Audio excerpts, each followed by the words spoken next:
रस्ता सुरक्षा अभियान 2024 अंतर्गत शेनगाव येथील तोष्णीवाल महाविद्यालयात विद्यार्थ्यांना रस्ता सुरक्षा विषयक प्रबोधन शिबिर घेण्यात आले। दिनांक 17 जानेवारी 2024 रोजी ट्रॅक्टर, ट्रेलर, हलके व जड वाहन इत्यादी वाहनास परावर्तक लावण्याचे कार्यक्रम घेण्यात आले। यावेळी प्रादेशिक परिवहन विभागाचे मोटार वाहन निरीक्षक जगदीश माने सर, तोष्णीवाल महाविद्यालयाचे प्राचार्य तळणीकर सर यांच्यासह प्राध्यापक व विद्यार्थी या अभियानात सहभागी झाले होते।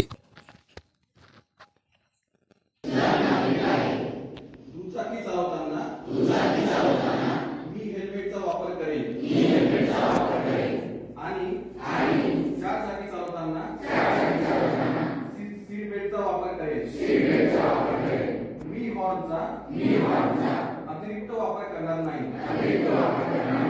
मी वाहनाच्या वेगावर नियंत्रण ठेवेल। रस्त्यावर रुग्णवाहिकेस व पादचाऱ्यांना प्रथम प्राधान्य देईल। मी रस्त्यावर अपघातग्रस्त व्यक्तींना सहकार्य करेल।